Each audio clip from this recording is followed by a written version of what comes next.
Election की तारीख कौन देगा? सदर मुमलिकत डॉक्टर आरिफ अलवी या फिर chief election commissioner Sikandar Sultan Raja? सदर मुमलिकत की जानिब से चीफ इलेक्शन कमिश्नर को मुलाकात के लिए बुलाया गया, वो तो नहीं गए, लेकिन बड़ी लड़ाई अब इस सवाल पर पड़ गई है कि इलेक्शन की तारीख देना किसका इख्तियार है। इस हवाले से चीफ इलेक्शन कमिश्नर की जानिब से सदर के खत का जवाब भी दे दिया गया और सदर मुमलिकत ने जो इलेक्शन की तारीख ऐलान की, इस पर भी वजाहत सामने आ गई है। इस खत में चीफ इलेक्शन कमिश्नर ने सदर को मुखातिब करके लड़ाई का बाकायदा आगाज भी कर दिया। कहा कि जनाब आली, कानून में तरमीम के बाद अगर असम्बलियां वजीर आजम या वज़राए आला की एडवाइस पर तहलील की गई हों तो फिर नए इलेक्शन की तारीख देना तो आपका काम नहीं, बल्कि ये हमारा यानी इलेक्शन कमीशन का इख्तियार है। आरिफ अलवी के खत पर इलेक्शन कमीशन ऑफ पाकिस्तान ने करारा जवाब दिया और चीफ इलेक्शन कमिश्नर ने मुलाकात से साफ इनकार कर दिया है। चीफ इलेक्शन कमिश्नर ने सदर मुमलिकत को लिखे गए जवाबी खत में कहा कि कौमी असम्बली आइन के आर्टिकल 58(1) के तहत वजीर आजम की सिफारिश पर सदर मुमलिकत यानी खुद डॉक्टर आरिफ अलवी ने 9 अगस्त को तहलील कर दी।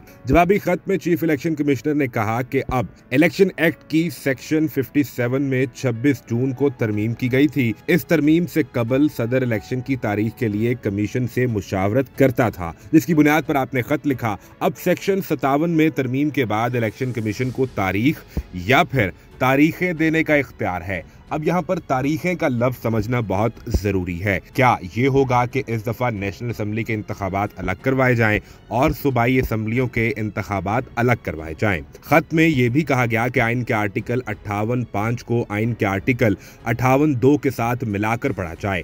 वजीर आजम की सिफारिश पर असम्बली तहलील की जाए तो फिर कमीशन को यानी इलेक्शन कमीशन को आम इंतखाबात की तारीख देने का इख्तियार है। ऐवान सदर ने इलेक्शन कमीशन की जानिब से भेजे जाने वाले खत पर वजारत कानून और इंसाफ से आईनी राय भी मांग ली है। ऐवान सदर ने इलेक्शन कमीशन के इलेक्शन की तारीख देने का इख्तियार सिर्फ इलेक्शन कमीशन ही के पास होने से मुतल्लिक राय मांगी है। सदर मुमलिकत की जानिब से भेजे गए खत पर इलेक्शन कमीशन के जवाबी खत पर ऐवान सदर की जानिब से खत वजारत कानून के सेक्रेटरी के नाम लिखा गया है और इस पर राय मांगी गई है कि चीफ इलेक्शन कमिश्नर ने जो कुछ कहा इसकी आईनी कानूनी हैसियत क्या है। अब सवाल ये पैदा होता है कि इलेक्शन की डेट कौन देगा? क्या सदर की इलेक्शन की डेट 12 नवंबर को इलेक्शन होंगे या फिर इलेक्शन कमीशन कोई नई तारीख देगा?